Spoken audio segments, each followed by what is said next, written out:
이렇게 축제라든지 파티에 등장하는 와인 샴페인에 대해서 오늘 공부하겠습니다.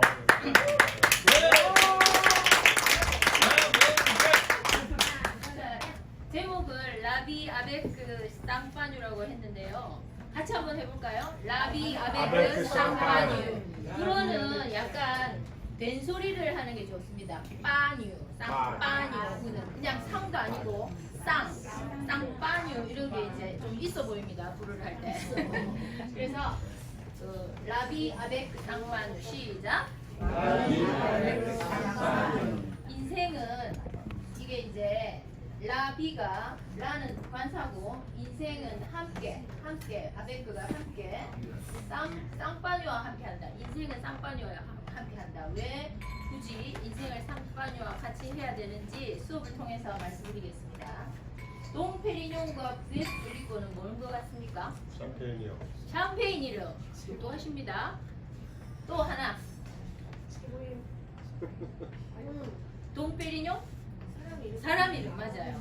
이게 샴페인을 개발하고 완성한 그리고 전 세계에 알린 두 사람의 그 위인이죠. 샴페인에 있어서 샴페인 이름인과 동시에 샴페인을 개발하고 연구하고 발전시킨 두 사람의 이름인과 동시에 그 사람들을 기리는 그 사람의 이름이 샴페인 이름이 됐습니다. 이게 지금 빨리 하려니까 제가 괜히 기대를 하시라는 소리를 하고 난 지금 그때부터 긴장이 돼가지고 마음이 좀 약간 거기다가 또 급하니까 말이 막 보이네요. 여기 보면 유인물이 나왔거든요. 굳이 사진 안 찍으셔도 되고 이 유인물을 보시면서 이렇게 참고하시면 되겠습니다. 제 소개를 간단하게 하겠습니다. 저는 공무원 연구공단에서 와인 아카데미에서 이제 공무원들을 상대로 강의를 하고 있습니다.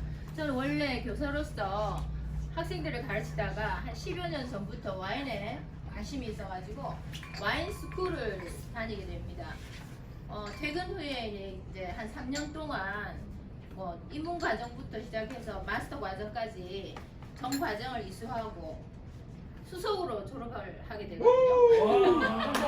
그랬더니 원장님께서 와인 강의를 제안하신 것이 이제 계기가 돼가지고 학교를 명예퇴직을 하고 이제 와인을 좀 더 전문적으로 공부하기 위해서 프랑스와 영국으로 유학을 가게 됩니다. 늦은 나이에 이제 그 공부를 하러 외국에 갔더니 굉장히 고생도 많이 하고 이렇게 했지만 돈으로 환산할 수 없는 그 추억과 경험과 그 다음에 많은 추억을 가지고 이렇게 돌아오게 됩니다. 그리고 이제 그 귀국 후에는 이제 여러 가지 전문가 과정을 수료하고 이렇게 하면서 이제 이 자리에 섰고 또 지금은 이제 여러 이제 그 제가 좋아하는 와인을 어른들을 상대로 가르치고 있는 것이 즐겁습니다. 그래서 제가 지금 인생 제2막을 오히려 지금이 더 절정기인 것 같아요. 그래서 제가 좋아하는 와인을 가르치면서 또 그 즐겁고 뜻깊은 시간을 보내고 있습니다. 제 소개가 어땠습니까? 오늘 공부할 내용입니다. 동페리뇽과 데브그리코에 대해서 알아보고요. 샴페인, 쌍파뉴에 대해서 또 쌍파뉴의 양조 과정에 대해서 살펴볼 필요가 있고 이야기가 있는 샴페인, 위대한 사람들이 좋아했던 역사적인 샴페인을 소개하겠습니다. 그리고 샴페인은 일반 스파클링하고 샴페인과 비교 테이스팅하는 시간도 갖도록 하겠습니다. 시간이 가능할지 모르겠습니다. 샴페인의 아버지 동페리뇽. 동은 그 수도사에게 붙이는 존칭어입니다. 지금 이 연도를 보면 태어난 연도가 한 300년. 쌍파뉴는 그렇게 오랜 역사를 가진 와인이 아닙니다. 이 시기에 이제 발명을 했죠. 이 동페리뇽이라는 이 맹인 수도사입니다. 이 옛날에는 수도원에서 와인을 만들었거든요. 이제 성찬 예배 의식에 예수님이 피라고 해가지고 이 와인이 필요했기 때문에 그 수도원에서 수도사들이 포도를 재배하고 와인을 만들고 이렇게 했어요. 있어요. 그런데 이 상파뉴 지방의 이 맹인 수도사로서 이제 이 약간 이제 눈이 멀다 보니까 뭐 다른 감각이 뛰어나요. 그래서 후각이라든지 미각이라든지 이런 것들이 발달을 해서 오히려 이 그 장애가 이 상파뉴를 만드는데 굉장히 도움이 됐다고 생각이 됩니다. 이 어머. 뭐 잊어버린 거 있네. 한 개 빠졌긴 빠졌는데 그냥 넘어가겠습니다. 그 상파뉴 지방에 이 지방이 어디냐면 여기 있습니다. 여기 보면 약간 북동부 지방의 약간 추운 지역이에요. 여기가 양조용 포도가 자랄 수 있는 북방 한계선입니다. 이렇게 북위 50도거든요. 북위 30도에서 북위 50도 사이에 양조용 포도가 자랄 수 있습니다. 근데 이 넘어가 버리면 너무 추워서 자라지 않습니다. 그래서 여기는 이제 사과밭이에요. 사과로 유명하죠. 요렇게 이제 라인이 거지. 하여튼 여기가 추워가지고 이 지역이 부르고뉴라는 지역이에요. 부르고뉴하고 상파뉴 지역은 그 고급 화이트 와인의 산지였어요. 그래가지고 왕실이 가까우니까 여기가 파리가 여기거든요. 이쪽으로 공급을 부르고뉴 와인과 상파뉴 와인이 왕실에 많이 공급이 됐고 보르도는 너무 멀어서 한참 뒤에 이제 공급하게 됩니다.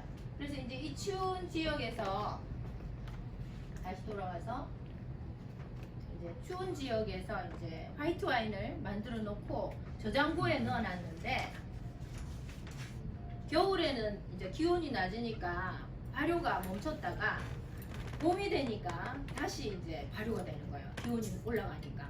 그러면서 가스가 만들어지고 이 병이 터지는 그런 사고가 종종 발생을 하는 거예요. 그래서 이렇게 막 병이 깨지고 이러니까 사람들이 악마의 술이다 이렇게 이제 기피를 하는 형상이 생기니까 이제 그 오빌레 수도원에 이 동페리뇽을 보냅니다. 가서 이분이 이제 와인과 치사 담당 수도사였어요. 이 사람을 보고 그 와인을 좀 제대로 관리해봐라. 그래가지고 이제 그걸 연구를 하면서 그 깨진 유리병에 있는 그 와인을 한번 마셔봤어요. 그랬더니 이제 눈을 감고 이렇게 같이 나중에 우리가 이제 샴페인을 먹을 때 눈을 감고 한번 먹어보면 그 비슷한 느낌을 받을 수 있을 거예요. 나는 지금 형제야, 나는 지금 별을 마시고 있다. 별과 같이 이렇게 그 오묘한 그 버블이 깨지면서 이렇게 터뜨려지면서 나는 그런 생전 처음 먹어보는 그런 와인인 거예요. 그래서 이렇게 맛있는 와인을 내가 개발을 차라리 해봐야겠다.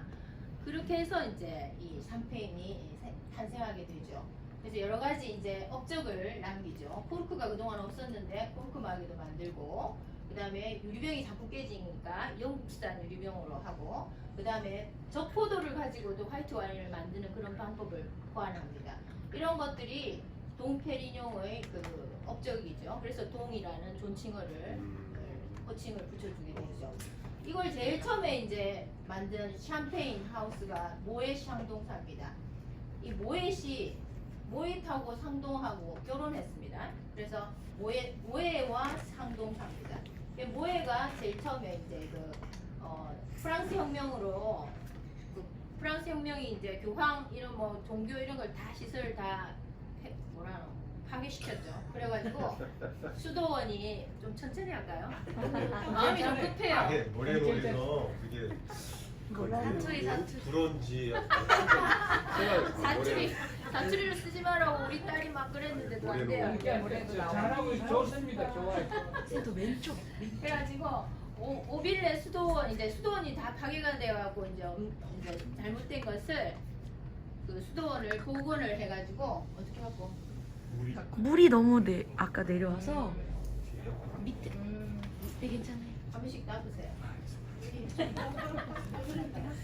그래가지고 이제 수도원을 복원을 하고 거기다가 이제 샴페인 하우스를 그 근처에 이제 차리는 거예요. 샴페인 회사를 모에가. 그래서 이제 그 동페리뇽을 기리는 동상을 이렇게 샴페인 하우스 정문에다가 이렇게 세워놨어요. 모에와 샹동. 원래 이 나중에 또 얘기해야 되겠다. 샴페인 하우스, 이 모에샹동 샴페인이 세계 최초의 샴페인 하우스고 최대로 긴 와인 저장고로 유명해요. 지하 도시예요. 28km에 달하는 셀러가 있습니다. 그게 그래서 유명한 그 모에샹동사. 오늘 마실 모에샹동 와인 샴페인. 그 1937년에 동페리뇽을 기념하는 모에샹동사에서 출시한 그 동페리뇽이라는 샴페인입니다. 이 문장은 그 포도 잎사귀를 영감을 받아서 만든 문장이라고 합니다. 동페리뇽, 쌍파뇨.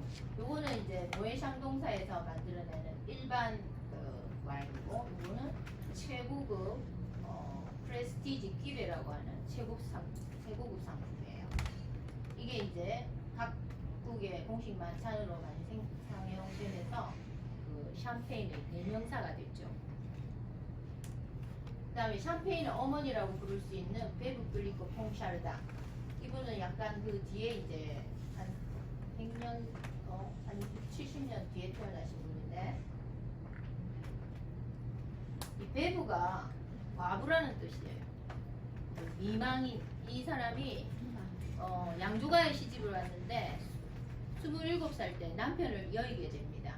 그래서 이제 이 양조가를 내가 이제 경영을 해야 되겠다 이렇게 마음을 먹고 평생을 샴페인을 연구하고 샴페인을 개발하고 또 세계적으로 알리고 이런데 공헌을 하게 됐죠. 그래서 이제 이분의 그 이름을 딴 샴페인입니다. 베브 블리코라고. 이 과부 블리코, 미망인. 그러니까 우리도 조선 시대에 그 연료문을 세워줬잖아요. 그거하고 똑같이 이 여자를 대표하는, 여자분을 대표하는 그런 분장과 같은 그런, 그때나 우리나라나 뭐 그때나 프랑스나 그때 이렇게 한 번도 결혼하지 않고 산다는 게 굉장히 훌륭한 그런 그라고 할 수 있죠. 그래서 베브블리코 이분이 개발한 이제 여러 가지, 이 사람이 이제 뛰어난 사업 수완을 발휘해가지고 그 러시아 황실 그 독점 판매권을 따냈어요. 그때는 러시아가 굉장히 그 제점 러시아가 큰 나라였어요. 그러니까 그런 황실에서 이런 와인을 마신다고 하니 이렇게 이제 거품이 나는 와인도 있는데 한번 드셔보셔 이래갖고 이제 왕호 귀족 이런 사람들한테 많이 소개가 됐어요. 그래서 그 이후로 이제 영국과 미국에서 막 주문이 쇄도하는 거예요. 그래서 샴페인을 세계적으로 알리는 그 계기가 된 게 이 베브 블리코 여사 때문이라는 겁니다. 회장님 요거를 불어로 한번 읽어보십시오. 샴파뉴. 아 대단합니다. 박수. 발음이 참 좋습니다. 그다음 요게 이제 영어로는 샴페인이고 아까 눈치챘겠지만 샴페인이라고도 하다가 쌍파뉴라고도 하고 그러죠. 같은 말입니다. 그래서 불어로는 쌍파뉴고 영어로는 샴페인이라고 발음을 하면 됩니다. 같은 말이죠. 프랑스 쌍파뉴 지역에서 생산되는 스파클링 와인에 붙이는 고유 명사입니다. 그래서 이 지역 외에 다른 지역에서 생산되는 스파클링 와인은 절대로 쌍파뉴라고 부르면 안 된다. 그래서 쌍파뉴 와인이죠. 샴파뉴에서 생산되는 와인. 이거는 이제 스파클링 와인이다. 거품이 있는 와인이다. 루아르 지역에서 이게 지금 무슨 지도인 것 같습니까? 프랑스인데 무엇을 표현한 지도인가요? 와인 지도 맞습니다.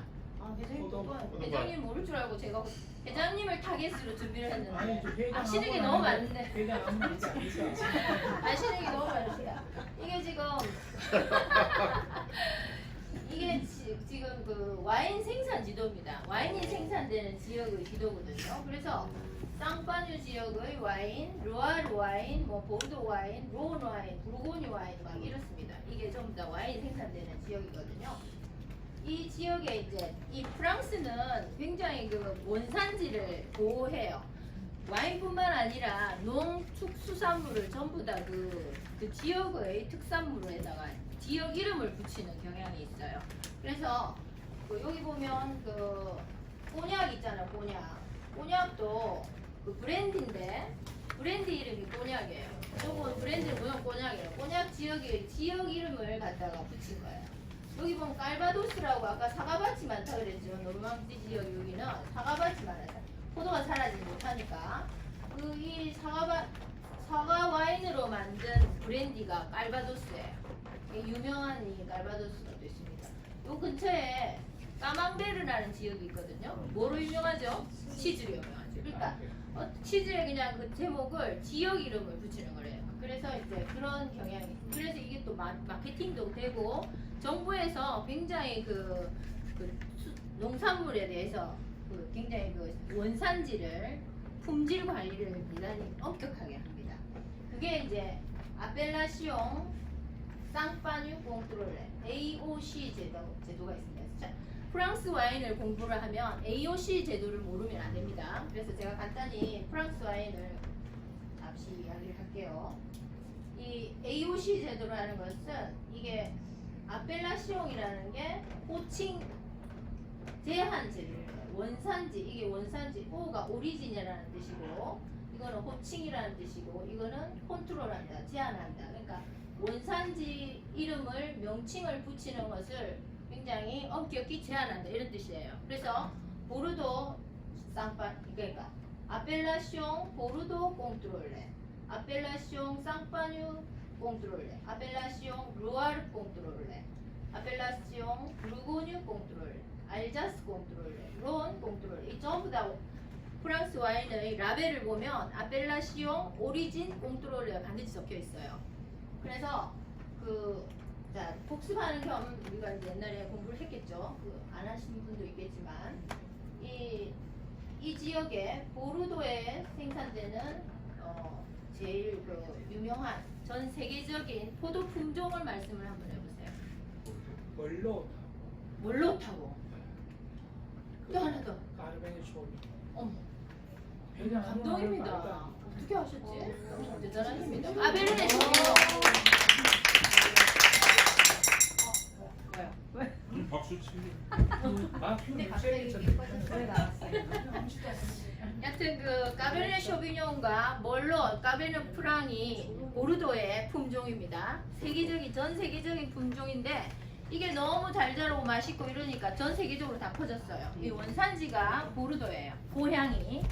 이 포도 품종이 와인의 맛을 굉장히 좌우를 하거든요. 포도도 왜 포도도 그 캄벨하고 무슨 포도 있죠? 거봉 포도하고 맛이 다르잖아요. 그래 포도 맛이 다르고 또 사과도 부사하고 아우리하고 맛이 완전히 다르잖아요. 같은 사과로도. 그러면은 와인이 맛이 완전히 달라져요. 그래서 포도 품종에 따라서 와인의 맛을 굉장히 많이 좌우하기 때문에 품종을 우리가 공부를 좀 해야 될 필요가 있습니다. 그래서 보르도의 유명한 품종 아까 까베르네 쇼비뇽, 메를로, 그 다음에 멀로스 영어로 멀로, 불어로는 메를로, 그 다음에 까베르네 프랑 이렇게 자라고 이 품종을 굉장히 엄격하게 여기 외에는 자라면 안 돼요. 그런 거를 나라에서 정부에서 관리한다는 거죠. 품질 관리, 품종 관리, 그 다음에 알코올 농도도 관리하고 수확량도 관리하고 그 다음에 또 숙성도 정부에서 다 관리를 해요. 그래서 와인뿐만 아니라 다른 농작물도 굉장히 퀄리티, 품질이 좋을 수밖에 없죠. 그 다음에 루아르 지역에서는 또 유명한 포도 품종이 있습니다. 쇼비뇽 블랑, 화이트 와인의 쇼비뇽 블랑. 그 다음에 요 부르고뉴의 유명한 포도 품종, 화이트는 샤르도네, 또 레드는 피노누아. 예. 이거는 그 정도 다 기본으로 외워 두셔야 됩니다. 피노누아 제일 비싼 전 세계적으로 제일 비싼 와인이 로마네 꽁티라고 있잖아요. 그 로마네 꽁티가 이 부르고뉴의 피노누아로 만든 와인이고 또 화이트 와인 중에 최고 유명한 화이트가 또 여기서 나옵니다. 부컬리. 몽라세. 몽라세라는 이 몽라세를 마실 때는 모자를 벗고 무릎을 꿇고 경건한 마음으로 마셔야 된다는 말을 할 정도로 굉장히 유명한 몽라세라는 화이트 와인의 최고봉, 그게 이 부르고뉴에서 나옵니다. 부르고뉴에서 제일 좋은 와인들이 많이 나와요. 왜냐면 밭은 정해져 있고 찾는 사람은 많으니까 값이 비싸요. 꼭 품질이 이 보르도보다 더 낫다고 보기는 뭐하고, 보르도 와인이 사실은 품질이 좋잖아요. 그 다음에 로운 지역에서는 시라라는 품종이 있습니다. 아주 진한 시라. 이게 날씨가 밑으로 갈수록 날씨가 덥고 햇빛이 좋잖아요. 그러니까 진한 이제 까베르네 쇼비뇽이라든지 시라라든지 이런 것들이 잘 자라고, 위로 갈수록 날씨가 서늘하잖아요. 춥잖아요. 그래서 청포도가 잘 자라요. 그래서 여기는 리슬링이라는, 알자스에는 리슬링이라는 품종이 있고, 루아르에는 까베르네 쇼비뇽 블랑, 그 다음에 쌍파뉴에도 유명한 그 청포도, 샤르도네, 여기도 샤르도네, 이렇게 기억을 해두시면 좋겠습니다. 그리고 이 프랑스는 이렇게 땅덩어리 넓고 모든 농작물이 너무나 잘 자라는 지역이에요. 그래서 어떤 식재료를 구하기가 굉장히 쉽고, 그래서 이제 미식의 나라라고 하는 거예요. 그래서 음식 중에 최고의 음식은 프랑스 음식, 여자 중에 최고의 여자는 일본 여자라면서요. 회장님 맞습니까?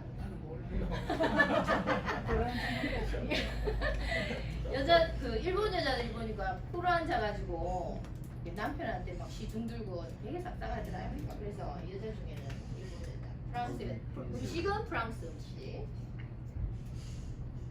그래서 이제 그 남자는 어디가 제일 괜찮아요? 왜 맨날 여자만 품평해요? 남자는 어느 나라가 여자는 제일 이태리, 이태리나 여자는 저기 쿠바.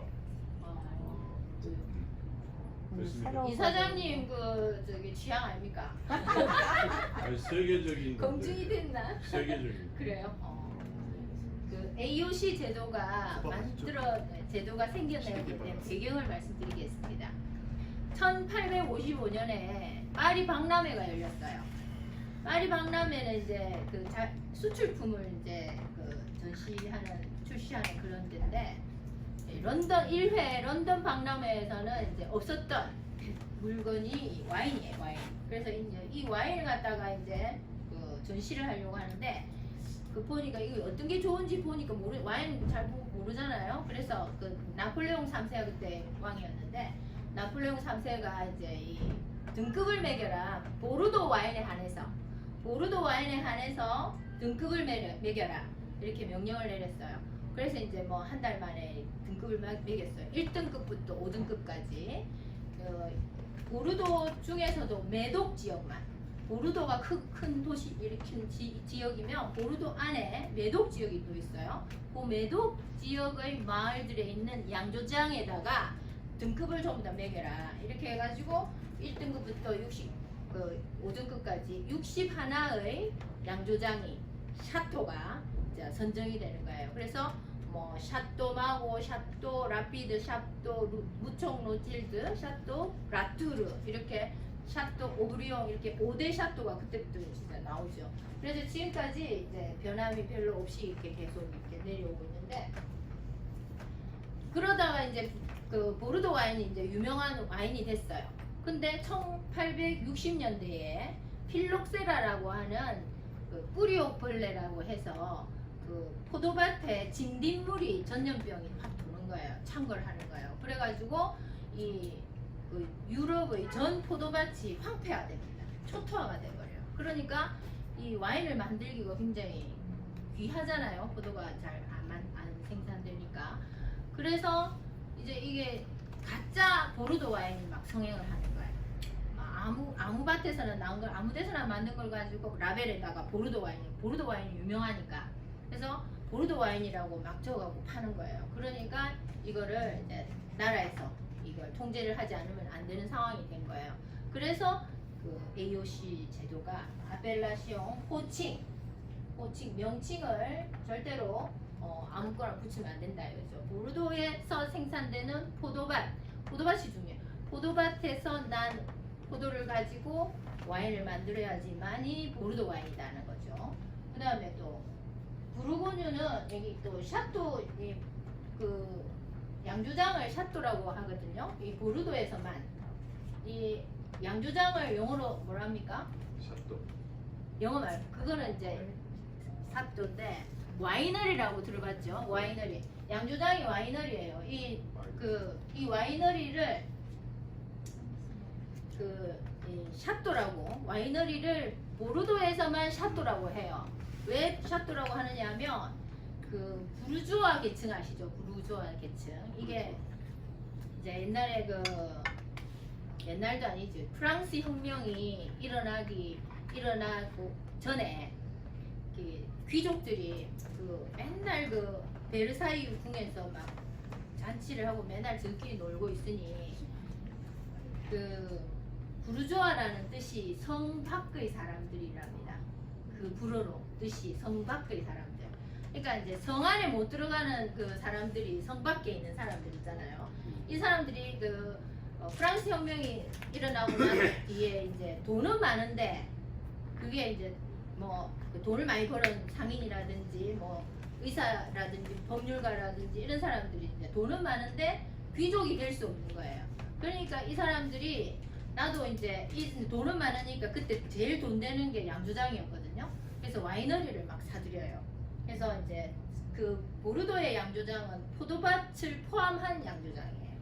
그게 이제 샤또인데 그걸 갖다가 샤또라고 이름을 붙이는 거예요. 자기들도 돈도 많고 나 괜찮은데 단지 귀족이 아닌 이유로 그 성 안에서 한 번도 못 살아본 거예요. 너무 한이 맺힌 거예요. 그래서 이 샤또라고 캐슬이라는 뜻이에요. 샤또가 불어로. 그래서 이제 성을 지어놓고 제일 돈 되는 양조장을 이렇게 다른 것보다도 제일 돈이 잘 되는 게 이제 와인 사업이에요. 그래서 그 샤또라는 말이 그렇게 해서 부르주아들이 이제 만든 이름이에요. 성이라는 뜻으로. 그래서 보르도에서만 샤또라는 말을 씁니다. 근데 이제 이게 워낙 좋으니까 딴 데서 이제 벤치마킹해갖고 자기들도 샤또라고 쓰는 경우도 있긴 하죠. 그 다음에 반드시 쌍파뉴는 쌍파뉴 만드는 방식으로 만들어야 된다. 이게 엄격하게 규정이 되어 있고 이 랭스가 보면 이 쌍파뉴의 도청 소재지 같은 거예요. 곳이에요. 이 랭스 대성당 세계 문화의 유산으로 등재되어 있는데 이 랭스 대성당에서 대관식이 열렸어요. 그러니까 왕의 즉위식이 항상 이 랭스에서 열렸거든요. 그래서 이 왕의 즉위식이 열릴 때마다 이 쌍파뉴를 만찬주로 술이 있어야 되잖아요. 만찬주로 사용했어요. 그래서 쌍파뉴의 이 랭스는 와이너리, 그러니까 샴페인 하우스가 여기 굉장히 많이 몰려 있어요. 쌍파뉴에는 샴페인 하우스가 샴페인 회사, 제조 회사가 한 100몇십 군데 된다고 합니다. 거기는 이제 그래서 이제 프랑스 왕의 대관식이 열렸던 곳이라는 것만 해도 거기서 생산되는 와인은 고급스러울 수밖에 없죠. 왕과 왕후가 마신 와인이기 때문에 굉장히 고급스럽다. 그 다음에 상류사회의 상징이 되었습니다. 왜냐하면 중앙집권 정치를 이끈 절대 왕정을 이끈 태양왕 루이 14세, 그 다음에 15세, 16세 이 시대거든요. 이 시대가 이제 샹페인이 그 중심에 있었던 시대예요. 이 베르사유 궁전을 루이 14세가 화려하게 지어놓고 이 지방을 호족들의 세력을 약화시키기 위해서 자기 이제 중앙집권책을 하기 위해서 봉건 영주들을 전부 다 베르사유 궁으로 다 불러 모아가지고 거기서 같이 삽니다. 그래서 이제 회유하기 위해서 살면서 거기서 이제 계속 파티를 열고 축제를 열고 무도회를 열고 막 이렇게 해요. 그렇게 하면서 이제 맨날 같이 놀아요. 그렇게 하니까 그때 이제 계속 마셨던 술이 와인이 쌍파뉴 와인이라는 거죠. 샴페인이 이 화려한 로코코 시대에 가장 히트를 친 그런 와인이죠. 그래서 주로 귀족과 왕후와 왕이 즐겨 마신 술이기 때문에 상류 사회의 상징이 되었다. 그다음에 이 주치의가 건강을 위해서 샴페인을 곁들인 식사를 하도록 했대요. 동페리뇽하고 같은 해에 태어났다 같은 해에 사망한 사람이고 같은 시대라는 거죠. 동페리뇽과 루이 14세는 같은 시대 사람입니다. 그다음에 이 우리가 보통 건강에 좋은 게 레드와인인 줄 알고 있잖아요. 뭐 탄닌 성분이 항암 작용을 하고 심혈관 질환을 뭐 낮추고 뭐 이렇게 얘기를 하는데 화이트 와인에도 그 각종 미네랄이 다 들어가지고 있어서 굉장히 건강에 좋아요. 그래서 독일에서도 이 그 샴페인, 독일에서는 주로 화이트 와인 생산되거든요. 독일에서는 그 건강 그게 가장 많이 건강을 위해서 가장 많이 마시는 와인이 화이트 와인이라는 거. 그다음에 마당 퐁파두르가 루이 15세의 후궁인데 이 여자분이 이 후궁은 굉장히 미모도 뛰어나고 지성과 이 책을 들고 있습니다.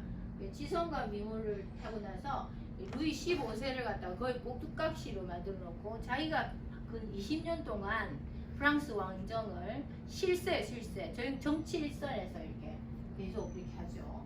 이 여자분이 또그 모에샹동을 굉장히 좋아했답니다. 그래서 샴파뉴를 마신 후에도 여인의 아름다움을 지켜주는 유일한 술이다 이런 식으로 말하면서 자기 생일 파티라든지 이럴 때마다 귀족들을 불러가지고 친구들하고 계속 이게 파티를 할 때도 항상 이 샴파뉴를 즐겨봤었다. 그래서 이 치마 모습 보십시오. 이게 로코코 복식 양식이랍니다. 굉장히 로코코가 굉장히 화려하고 그 장식이 많은 그런 양식이거든요. 그래서 이 로코코 봉식으로 이렇게 이때도 마찬가지죠. 그래서 이 여자분들이 굉장히 화려하고 그래서 환락과 사치의 아이콘이라고 합니다. 마리 앙투아네트를 이렇게 해서 뭐 백성들이 굶주리고 있는데 빵이 없으면 케이크를 먹어라 이렇게 철없는 소리를 할 정도로 이 마리 앙투아네트가 이렇게 자기 허영과 그 사치를 즐기면서 하다 보니 프랑스 혁명으로 단두대의 이슬로 사라지게 되죠. 이 여자분이 또 특히 웃기는 거는 자기 가슴 모양의 틀을 제작한 글라스, 샴페인 글라스입니다. 이게 가슴 모양과 좀 글래머 가슴이니까 이렇게 작지 않습니까? 웃기다. 그 다음에 그래서 이 중심에 이 프랑스 왕과와 이 샴페인은 굉장히 그 밀접한 관계가 있어서 샴페인이 그 왕과 왕후들이 즐기는 그런 고급 이미지를 가지고 있는 그런 고급 이미지를 가질 수밖에 없었다. 이게 이제 그 베르사유 궁전 거울방 같은 거죠. 굉장히 화려한 이런 데다가 귀족들을 불러 모아놓고 이 로코코 복식을 늘 무도회를 즐기고 늘 이렇게 이때 노는데 항상 와인이 있어야 되죠. 쌍파니 와인으로 이렇게 서로 눈이 맞고 또 귀부인들이 사용했던 쌍파니. 자, 샴페인의 포도 품종은 이 세 가지만으로 만들어야 됩니다. 절대로 다른 품종이 들어가면 안 되는 것을 국가에서 아주 엄격하게 규정되어 있어요. 그래서 샤르도네를 영어로는 샤도네이라고 합니다. 그다음 피노누아, 적포도죠. 이런 이제 화이트 와인도 적포도를 가지고 화이트 와인을 만들 수 있다는 것을 개발한 사람이 동페리뇽이에요. 그래서 이 적포도의 껍질만 벗기면 알맹이 똑같거든요. 청포도나. 그래서 이걸로 가지고 화이트 와인, 샴페인을 만드니까 더 맛있다는 것을, 그리고 또 이 세 가지 품종을 딱 섞으니까 더 맛있다는 것을 개발한 게 동페리뇽의 업적이에요. 그죠? 그래서 이 샤도네이의 그 청포도 품종, 이게 이제 청포도 품종 중에 스타입니다. 스타. 그 다음에 요거는 그 피노누아, 부르고뉴의 최고 로마네 꽁띠를 만들어내는 포도 품종 피노누아. 요거는 피노누아의 사촌 피노미니에. 이거 한번 따라 읽어보겠습니다. 샤도네이, 샤도네이, 피노누아, 피노누아, 피노미니에. 피노미니에. 예, 이 세 가지를 꼭 외워 놓으세요. 나중에 네. 물어보겠습니다. 네, 언제쯤 물어보세요? 바로 물어봐야 되겠다. 자, 알포송 와인, 이런 스파클링 와인을 그 부르는 이름입니다. 아까 말했듯이 쌍파뉴 지역에서만 생산된 스파클링 와인에만 쌍파뉴라는 말을 쓴다고 했잖아요. 그 뭐 빵집에 가가지고 샴페인 주세요 이렇게 말하면 안 됩니다. 빵집에는 샴페인 없습니다. 그 비싼 기술가 없고 그냥 스파클링 와인 주세요 이렇게 해야 됩니다. 그렇듯이 이런 정확한 우리가 명칭을 알면 좀 이렇게 와인을 배운 사람으로서 조금 품위가 있어 보이죠. 그래서 프랑스 지역이라도 그 쌍파뉴가 아니고 다른 지역에서 생산되는 그 스파클링 발포성 와인의 이름이 크레망입니다. 크레망. 뱅무세 이거는 크레망보다 퀄리티가 좀 떨어집니다. 뱅이 와인이라는 뜻이 불어로 와인을 뱅이라고 합니다. 뱅. 그리고 무스 그 거품이 나는 와인이라는 뜻이죠. 크레망은 쌍파뉴하고 비슷하게 제조를 합니다. 거의 비슷한 양식으로 만드는데 품종이 아까 그 세 가지 품종이 아니에요. 크레망은 쌍파뉴 만드는 제조 방식이긴 하지만 이 품종은 다른 품종을 쓴다고 했죠. 이병욱 대표님 네. 무슨 품종을 쓴다고 했죠? 쌍파뉴는 좋은 품종. 세 가지. 네? 세 가지. 저기 아까 말씀 바로 하시겠다 했잖아. 샤도네이, 피노. 피노누아, 피노. 피노 피노 미니에.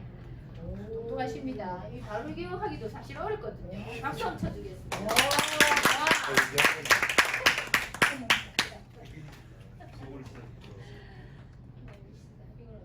이걸로? 자, 이제 요걸 이제 한 번씩. 이태리에서는 스푸만테라고 하고, 그 프리잔테는 모스카토 다스티라고 아세요? 모스카토 다스티는 약발포성이거든요. 세지 않거든요. 그래서 약발포성은 프리잔테라고 합니다. 그러니까 이런 모스카토 같은 거는 프리잔테라고 하고, 스페인에서는 까바라고 합니다. 까바, 스파클링 와인의 까바. 이 스페인의 까바가 퀄리티가 참 좋아요. 가성비가 있고 가격도 싸면서 거의 그 웨토드, 쌍파누아즈, 쌍파뉴 만드는 방식으로 만들거든요. 그 다음에 독일에서는 젝트, 그 다음 미국에서는 스파클링 와인. 요것도 중요합니다. 요것도 나중에 또 물어볼 수도 있습니다. 다 같이 따라 읽겠습니다. 크레망, 크레마, 뱅무세, 뱅무세, 스푸만테, 스푸만테, 프리잔테, 프리잔테, 스페인에서는 까바, 까바, 독일에서는 젝트, 미국에서는 스파클링 와인. 이걸 좀 기억을 해주시면 좋을 것 같습니다. 안 움직이는데?